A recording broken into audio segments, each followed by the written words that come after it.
2016 ရက်6လမြောက်เนาะ6လမြောက်တဲ့ဆိုတော့ကျွန်တော်တို့နေ့ဝက်ကျိုးလာပြီเนาะခဏလေးလိုပဲเนาะခဏလေးနေ့ဝက်ကျိုးလာပြီကြာပြီကျိုးလာပြီเนาะအဲ့တော့ဘယ်လိုပဲပြောကျွန်တော်တို့ကျေးဇူးတော်ပဲကျွန်တော်တို့အားလုံးချင်းချင်းမာမာနဲ့ဒီတစ်ပတ်လေးပဲပြန်တွေ့ရတယ်အပြားကြီးကျေးဇူးတော်ပဲเนาะကျွန်တော်တို့သွားလာတယ်ကျွန်တော်တို့လုပ်ကြတယ်ဟောကြားကြည့်ပဲကားတာပဲအေးဒီစဉ်းစားမယ်ဆိုရင်ကျွန်တော်ကျေးဇူးတော်ကရေတော့မလို့ဒီပဲဥဆောင်နေတော့တွေ့ရတယ်เนาะဆိုတော့ကျွန်တော်တို့ဒီနေ့ဘာအကြောင်းကိုကျွန်တော်တို့စဉ်းစားကြည့်မလဲဆိုလို့ရှိရင်ကျွန်တော်တို့ဒီပဋိညာဉ်အကြောင်းပေါ့เนาะဘယ်တော့ရှိတယ်ဆိုတော့ပဋိညာဉ်အကြောင်းကိုစဉ်းစား Children, I would like to tell you the main message that I'm going to share today. It is from Luke chapter 22 verse 20. So Luke chapter 22 verse 20. I will read it for you. Okay? So Luke chapter 22 verse 20. It is from ESV. So Luke chapter 22 verse 20. I will read it. Okay? So, and likewise, the cup after they had eaten, saying, this cup that is poured out for you is the new covenant in my blood. This is the word Jesus said to his disciple on the Last Supper event. So this is what Jesus said to his disciple. He took the cup and then he told to his disciple, this cup that is poured out for you in the new covenant in my blood. This cup means the wine in the cup. The wine in the cup represents the blood of Jesus. The blood of Jesus represents the covenant, the suffering that he died for all human beings on the cross. So I want to mention about the covenant today. There are two kinds of covenant in the whole Bible. The first one is the old covenant. The second one is the new covenant. So the old covenant is God made with Noah, Abraham, and also Moses and David. That is the old covenant. So that old covenant, the result of that old covenant is the law, the Torah, the law, the 5 law. So the 5 books of the law. The Israelite people and also the people behind them cannot fulfill that Torah, that law, that old covenant, the Mosaic law we call it. They cannot fulfill that Mosaic law with their moral, with their ethics, and with their practice. They cannot fulfill it. That is the old covenant. We can see it in the Old Testament. Time by time, the Israelite people they failed to obey the laws of God. That's why we need a new covenant.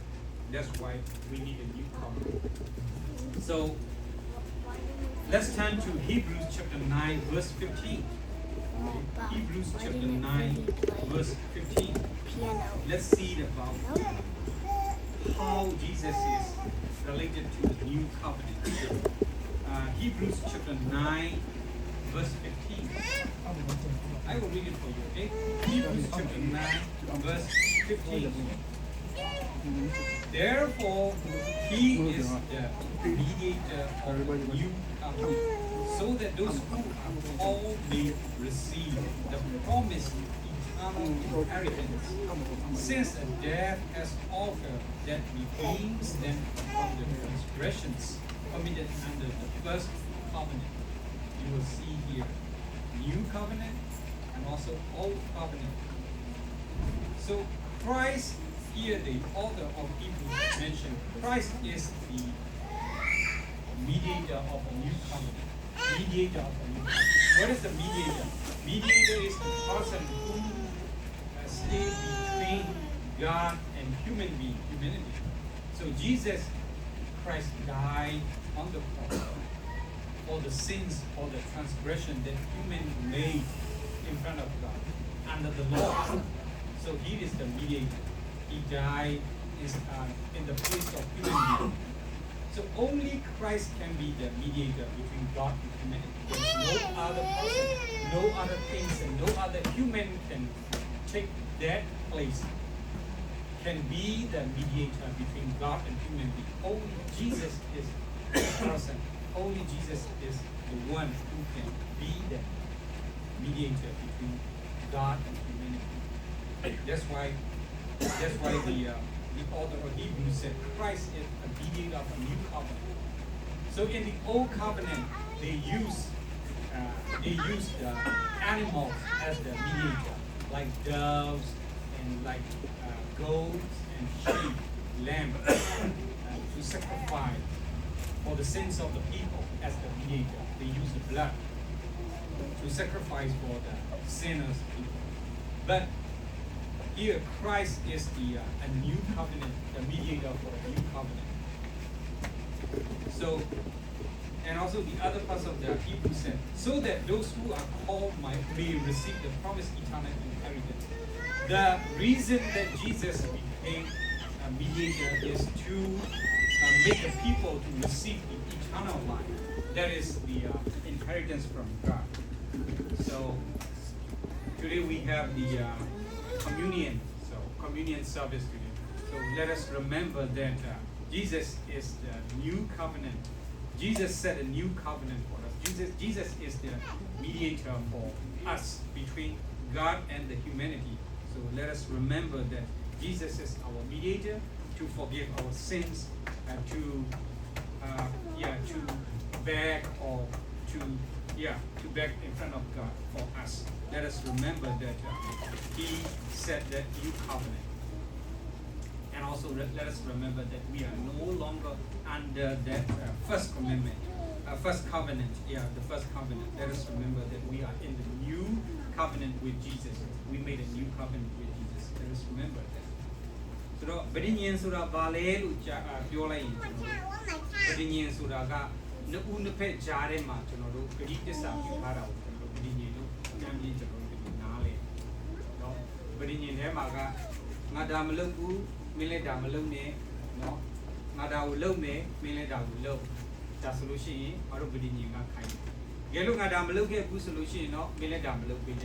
Yellow Madam look at people solution, no, I'm looking at no, how that new that Virginia, the board power, Eden, your message, no, Sacho, which are all the Gloria, if he go to Gloria, Virginia. We may, no, General Majanda, they might go to Virginia, General Chile, Virginia, the music, no, Ega Sare, Abraham Sare, Moshi, you know, Dawiku. The how much get it, the Pukuri, Alone, the Arking of Bedinian view. No, in it with a Bedinian Chile. No, that time would be a bit of not a car, Bedoma, Teshiri Alone, you wear Macau, Teshiri Alone, not a car, Bedoma, no, Gina Malambo, Yarking of Ya. No, Bedinian look. So, Gil Ramobro, that you go. Now, by my moshi in a Bedinian view. Now, we don't have a village machine, no. No in a motion and come up, which he did Abihane. So anything on it, the Mahoma Jide come, everybody in here, Bashala, the lace, which is the Mahajan, Najan, Dema, Erima, Pinatia, she, a Pinatia. So the Pinatia got what in the lace, which is the Mahawia Pinatia, Jide come, no, Louis to ship your message, which is the Pinatia and Yai, she get them up. Louis got any Pinatia, Malaysia. Itila Luri at the time which are Pajide Kama, Kali to Rubiota, the Itila Luria, no, Nyaso in Yishudaine, Midaine through Yarki, not Shire Chow, Teroma, Ya, Nema so in Mudaine through Yikwe Habide, Eddie Mudaina, Eddie Midaina, no Shui, so in Nipi Yaki, Shui, so at the light track, Yaga Shire to the Jamu, the Budwe, Budwe in the Yabi, Diguria to Sula, they look at Amen. What ya about it? You got to do it. It is you are. We look at it and kill it. I make cannot, Messiah in Messiah look science, salu, Yinga, Nalu, ကျွေးတဲ့ခါလဲစားတဲ့ခါလဲဟိုစားရရင်လဲစားရလို့အမျိုးမျိုးညီးတယ်နော်မာနမှုစားရလဲဓာကြီးပဲကျွေးတယ်လို့ပြောပြန်နော်ရေမရှိလဲညီးတယ်ရေကတောက်လို့မရရင်လဲညီးတယ်အမျိုးမျိုးပေါ့ဆိုတော့ခဏခဏလဲတယ်ပြောချင်တာကပညာတရားကကျွန်တော်တို့ကြည့်တဲ့အခါမှာပညာတရားကပြည့်စုံအောင်သူတို့လူသားတွေကိုပြည့်စုံအောင်မလုပ်ဘူးလေသူတို့လူသားတွေကလည်းဒီပညာတရားကိုနော်ပညာတရားဘက်ကိုကျွန်တော်တို့ကလိုက်လျှောက်တဲ့အခါမှာဘယ်လို့မှမပြည့်စုံနိုင်မပြည့်စုံနော်ကျွန်တော်လည်းလူပဲဒီမှာနေတာဟိုသူတို့ရဲ့ဥပဒေတွေကတကယ်တမ်းဥပဒေကတာကျွန်တော်တို့ကိုအတိအကျနော်ထားမယ်ဆိုလို့ရှိရင်တရားမှမလွတ်ဘူးအဲ့ဒီဥပဒေကတရားမှမလွတ်ဘူးမော်ဒယ်ဗီဒီတယောက်ပြောတယ်ဒီမှာပါပြောရသိတာဒီမော်နင်းဆိုင်ကစီလာတာပေါ့နော်ငါဆိုင်ကအုတ်ထုလေးပါတယ်ပေါ့နော်အဲ့ဒီခါဆော့ဆော့တီးဥမှာပေါ့နော်ဒီပြန်ကောက်ထားတာ3-4တောင်းပေးရတဲ့ပတ်စံတွေနော်မော်ဒယ်ဗီဒီတွေ့တဲ့အခါအုတ်ထုကောင်းနေတယ်အုတ်ထုကပြီးမှကြိုင်လို့စီလာတယ်မော်ဒယ်ဗီဒီခန်းတာပေါ့အဲ့နဲ့ပါပြောလဲဆိုရောပတ်စံဒီမှာပတ်စံပြီးငါ့ကိုမဖမ်းနဲ့ပေါ့ငါဒီစီပြန်ကောက်ထားတာ3တောင်းပေါ့ဒီဘလောက်လူချင်းလဲပေါ့အဲ့ဒီဟာကိုငါအုတ်ထုဆောင်းလိုက်ငါစပင်ပုံပြက်သွားမှာပေါ့ငါမင်္ဂလာဆောင်ပိုင်းငါစပင်မလာတော့ဘူးပေါ့ဘလောက်လူချင်းလဲပြောပေါ့ဆိုတော့ဘော်ဒဘီရဲ့ဘာပြောလဲဆိုအမထင်တာကတာကျဲထင်တာကအဲ့ဒီအုတ်ထုမဆောင်တဲ့အမှုတစ်ခုပဲထင်တယ်လားတဲ့ပြောတာဆိုင်ကယ်မှာနောက်ကြည့်မှမပါတာတွေပေါ့နော်ဟိုကညာနာဒစိမ့်မကတ်တာတွေပေါ့နံပါတ်ပြဟိုအဖြစ်တော်ဒီအမှုပေါင်း50ကျော်60ကျော်လုပ်လို့ရတယ်တဲ့ပြောတာဆိုင်ကယ်စီလာနဲ့လိုင်စင်ပါတာနဲ့မရဘူးပြောချင်တာကကျွန်တော်ပြောချင်တာပါပြောချင်တယ်ဆိုပညာတရားကကျွန်တော်တို့ဘာဖြစ်လဲဆိုလို့ရှိရင်လူတွေကိုဖမ်းမယ်ဆိုပြီးဖမ်းစရာအများကြီးရှိတယ်ဘလို့မှမပြည့်စုံနော်ဘလို့မှမလဲကျွန်တော်တို့လည်းကျွန်တော်တို့အဲ့ဒီပညာတရားကိုဘလို့မှမလိုက်လျှောက်နိုင်ဘူးနော်ဒါကြောင့်ကျွန်တော်တို့ဘာဖြစ်လဲဆိုကျွန်တော်ပြောချင်တာပါဒါကြောင့်ပညာတရားမပြည့်စုံနိုင်တဲ့အတွက်ကြောင့်မလို့ပညာတရားကိုကျွန်တော်ပြည့်စုံအောင်ကျွန်တော်တို့မလိုက်လျှောက်နိုင်တဲ့အတွက်ကြောင့်မလို့ဘလို့ပဲဖြစ်ဖြစ်ပညာတရားနောက်ထပ်အတစ်တစ်ခုကိုပဋိညာဉ်အဲ့ဒီပဋိညာဉ်အဟောင်းကအစစ်မပြေလို့ပဋိညာဉ်အတစ်တစ်ခုလို့အဲ့ဒီပဋိညာဉ်အတစ်လိုတဲ့အတွက်ကြောင့်ဘာဖြစ်လဲနောက်ဆုံးတော့အစစ်မပြေဘူးဆိုတော့အားတော်ပူတိုင်းကဘာဖြစ်လဲဆိုရှင်ပဋိညာဉ်အတစ်ပြီးဖို့အတွက်ကျွန်တော်တို့ဆိုတာဖြစ်နော်ပဋိညာဉ်ဟောင်းကပြောမယ်ဆိုရင်တော့လူအစတာဘယ်အစလဲဆိုလို့ရှိရင်ပဋိညာဉ်အဟောင်းကလူတစ်ယောက်ကစတယ်ပြီးတဲ့အခါမိသားစုလာတယ်ပြီးတဲ့အခါမှာဘာဖြစ်လဲဆိုလို့ရှိရင်ကျွန်တော်တို့လူမျိုးနွယ်စုတွေ့လာတယ်ပြီးတော့တိုင်းနိုင်ငံတစ်ခုတွေ့လာတယ်ဒီလောက်ပဲပဋိညာဉ်ဟောင်းကဒီလောက်ပဲနော်လူတစ်ယောက်ကစတယ်မိသားစုလာတယ်ပြီးတဲ့အခါမှာဘာဖြစ်လာလဲဆိုလို့ရှိရင်နော်လူမျိုးတစ်မျိုးလာတယ်ပြီးတော့တိုင်းပြည်တိုင်းပြည်တွေ့လာတယ်ဒီလောက်ပဲပဋိညာဉ်ဟောင်းကအဲ့လောက်နဲ့ပဲကန့်တက်တာဒါပေမဲ့ပဋိညာဉ်အတစ်ကအတလို့ဘုတော့ပဋိညာဉ်တစ်ကလူသားအားလုံးနဲ့ဆိုင်တယ်လို့ပြောတယ်ပဋိညာဉ်တစ်ကလူသားအားလုံးနဲ့ဆိုင်တယ်ခရစ်တော်ကလာတာကပဋိညာဉ်တစ်ကလူသားအားလုံးနဲ့ဆိုင်တယ်တယောက်တည်းအတွက်မဟုတ်ဘူးမိသားစုတွေအတွက်မဟုတ်ဘူးလူမျိုးတစ်မျိုးအတွက်မဟုတ်ဘူးတိုင်းနိုင်ငံတစ်ခုတည်းအတွက်မဟုတ်ဘူးပြည်တည်လာတိုင်းပြည်တွေအတွက်မဟုတ်ဘူးပြည်တည်လာလူမျိုးတွေအတွက်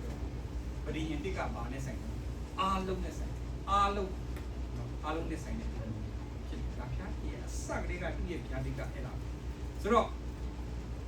ခရစ်တော်ကတော့ဒါကြောင့်ပြောလို့ဆိုရှမဿဲ26 28ကိုကျွန်တော်တို့ဖတ်ကြည့်အောင်ခရစ်တော်ကပြောတယ်လေမဿဲ26 28ကိုဖတ်ကြည့်အောင်နော်ကျမ်းစာပါတယ်ဒီနေ့ဖတ်ရအောင်နော်ဒီလေးဆိုတော့ဒီနေ့ထောက်ခံမှုများလာတယ်ဒါဆို20မဿဲ26နော်မဿဲ26ကျွန်တော်တို့28နော်ဘာလို့ဒီမှာထုတ်ပြီးမဿဲ26ပြီးတဲ့အခါမှာ28ကိုကဲသူဖတ်ရအောင်နော်ဤခွက်ကပရိညာတရားတည်ဆိုင်၍လူများ၏အဖြစ်ကိုလွတ်စေခြင်းမှာသွန်တော်ငါ၏အတွေ့ဖြစ်၏ဒီနော်ပရိညာဟောင်းကကျတော့လူတယောက်တွေ့နော်အေးတွေ့ဒါမှမဟုတ်လည်းပဲကျွန်တော်တို့အာဗြဟံတွေ့ပြီးတော့ဗာလဲဆိုသူတို့ဣတိလလူမျိုးတွေ့ဣတိလတိုင်းပြည်တွေ့ဒါပေမဲ့ဒီမှာကဘာလို့ပရိညာတရားတည်နေဆိုင်တဲ့လူများတို့ရဲ့အပြစ်ကိုလူများတွေလူအားလုံးလူများရဲ့အပြစ်ဘာဖြစ်လဲပြစ်လူစီခြင်းကတွန်းနေငါအတွေ့ဖြစ်ခရစ်တော်ကကားရိုက်ပေါ်မှာအသေးခံတာကအသွေးတွန်းတာကဒီဒုက္ခဝေဒနာခံစားတဲ့ရည်ရွယ်ချက်ကပါလေဆိုအဲ့ဒီရည်ရွယ်ချက်ကအပြစ်လွတ်စေဖို့အတွက်ရည်ရွယ်ချက်ဖြစ်ပါအပြစ်လွတ်ဖို့အတွက်ဖြစ်ပါလူသားတွေအပြစ်လွတ်စေဖို့အတွက်ရည်ရွယ်ချက်နဲ့သူကကားရိုက်ပေါ်မှာအသေးခံဖြစ်ပါအဲကြောင့်မလို့နော်ဒီခရစ်တော်ရဲ့အသေးခံခြင်းကခရစ်တော်ရဲ့ကားရိုက်ပေါ်မှာဒုက္ခဝေဒနာခံခြင်းကအများကြီးအသေးတွေရှိတယ်အဲ့ဒီမှာချစ်ချင်းမေတ္တာပါတယ်ခွင့်လွှတ်ခြင်းပါတယ်တီးခံခြင်းပါတယ်နာကျင်ခြင်းပါတယ်အရှက်ရတာပါတယ် နော်ပြီးတဲ့ခါမှဘာဖြစ်လဲဆိုရင်အဲ့ဒါဒီအားလုံးကိုကားလိုက်ပေါ်မှာအဲ့ဒါဒီဒုက္ခဝေဒနာအားလုံးလုံးစုံခံပြီးတော့ဒီရွေးချက်ကပါဒီလူတွေပြစ်လို့ပါ0ဆိုပြီးတော့မှဒီကားတွေအားလုံးပြစ်လို့ကိုအတွက်ဒီကနော်ဒီပရိညင်အစ်စ်ကိုနော်ဒီကျွန်တော်တို့ကလည်းပရိညင်အစ်စ်ကိုပြီးတာဖြစ်ဆိုတော့လူသားများစွာကိုထာဝရငရဲထဲကနေကယ်လို့ဖို့အတွက်ဆိုတဲ့ရွေးချက်ဖြစ်ပါတယ်ဟုတ်ပြီကျွန်တော်တို့ဒီပြည့်အခန်းကြီး95ကိုပြန်ပြီးတော့ကြည့်ရအောင်နော်ဒီပြည့်အခန်းကြီး9အငယ်15ကိုကျွန်တော်ပြန်ပြီးတော့ကြည့်ရအောင်အဲ့မှာဘာပြောသလဲအဲ့ဒီပရိညင်အစ်စ်နဲ့ကျွန်တော်တို့ပတ်သက်တော့ပြန်ပြီးတော့ကြည့်ရအောင်ဒီပြည့်အခန်းကြီး9နော်အငယ်15ကိုကျွန်တော်တို့ကြည့်မယ်နော်ဒါလည်းတူကျွန်တော်ဖတ်ရအောင်နော်ဒီပြည့်ကတော့ဘာဖြစ်လဲဆိုလို့ရှိရင်အနေနဲ့ဒိတ်တွေကလည်းဖတ်တဲ့အခါမှာကျွန်တော်တို့ view site လို့ဖတ်မှာမဟုတ်ဘူးဆိုလို့ရှိရင်ကျွန်တော်တို့နားလေရတာနည်းနည်းဖတ်ခဲ့တယ်ကဲဒီပြည့်အခန်းကြီး9အငယ်15ပြန်ပြီးဖတ်ရအောင်ထို့ကြောင့်ပထမပရိညင်တရားလက်ထက်၌ပြစ်မှာတော့အပြစ်ကိုလည်းလွတ်စေခြင်းကခရစ်တော်၏အသေးခံတော်မူဖြစ်၍ခေါ်တော်မူသောသူတို့သည်ခရစ်တော်၏ရှင်တော်ထာဝရမွေကိုခံရမည်ကြောင်းဘုရားသည်ပရိညင်တရားတည်အာမခံဖြစ်တော်မူ၏ဆရာကြီးတို့ကအာမခံလို့ပြောပါတယ်အာမခံပြီးကျွန်တော်တို့သိတယ်အာမခံဒီကိုတော်ကိုကျွန်တော်တို့သိတယ်ဆိုရင်ဒီကိုတော်ကိုကျွန်တော်တို့ယုံတယ်ဆိုလို့ရှိရင်ကျွန်တော်တို့မှာအာမခံရှိတယ်အဲ့ဒီအာမခံကဘာအာမခံလဲဆိုရင်ထာဝရတက်ရမယ်ဆိုအာမခံ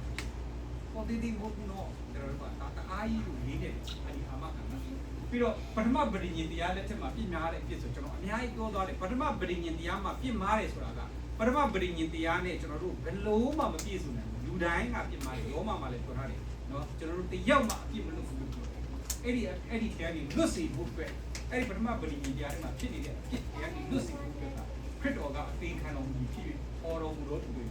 ခေါ်ထားတဲ့သူတွေသူခေါ်တံကိုကြားတဲ့သူတွေကျွန်တော်တို့ကခေါ်တံကိုကြားတဲ့သူတွေဖြစ်တယ်တို့စုကခေါ်လို့ပြောတယ်ခေါ်တဲ့အတံကိုကြားတဲ့သူတွေဒါပေမဲ့သတိထားနော်တရားเจ้าထဲမှာထိုင်နေတာနဲ့ခေါ်တံကိုကြားချင်မှကြားမယ်တရားဟောတာနားထောင်နေမယ်လည်းပဲခေါ်တံကိုကြားချင်မှကြားမယ်စတောင်းနေပြီမဲ့လည်းခေါ်တံကိုကြားချင်မှကြားလိမ့်မယ် those who are called လို့ပြောတဲ့အခါမှာခေါ်ထားတဲ့သူတွေဖြစ်ဖို့အတွက်ကတော့အရေးကြီးပါတယ်ခရစ်တော်ကပြောတယ်လေကျွန်တော်တခင်လို့ခေါ်တဲ့လူတွေအများကြီးရှိတဲ့အတိုင်းပဲရွေးလို့ထားတဲ့လူတွေကလူလေးစုဖြစ်တယ်ဆိုတာကျွန်တော်သိရအောင်ဆိုတော့ခေါ်ထားတဲ့လူတွေကိုဂတိတော်နဲ့ရှင်တဲ့ထာဝရအမွေကိုခံမိကြောင်းရိုးအမွေကိုထာဝရအမွေဖြစ်တယ်ထာဝရအမွေခံရဖို့အတွက်နော်ထာဝရအမွေခံရဖို့အတွက်ခရစ်တော်ကပါဆိုအဲ့ဒီထာဝရအမွေကိုခံရဖို့အတွက်အဲ့ဒီပရိညင်တရားအတိရဲ့အာမခံကခရစ်တော်ဖြစ်တယ်ကျွန်တော်တို့တဲ့အာမခံကခရစ်တော်ဖြစ်တယ်နော်ခရစ်တော်ကိုရလို့ရှိရင်သူအာမခံထားတဲ့ထာဝရအမွေကိုရမယ်ဆိုတဲ့အကြောင်းကိုကျွန်တော်တို့ပြောထားတာသိရပါတယ်ဆိုတော့နော်ကျွန်တော်တို့ဘာပြောချင်တယ်လဲဆိုလို့ရှိရင်ပရိညင်တစ်ကတော့နော်ပရိညင်တစ်ကတော့ပရိညင်ဟောင်းနဲ့မတူဘူးနော်ပရိညင်တစ်ကပရိညင်ဟောင်းနဲ့မတူဘူးနိကော3:61ကိုကျွန်တော်နောက်ဆုံးကြည့်အောင်နော်ကျွန်တော်နားခံကြည့်နိကော3နော်နိကော3:6နဲ့7ကိုကျွန်တော်ကြည့်အောင်နိကော3ခန်းကြီး3အငယ်6နဲ့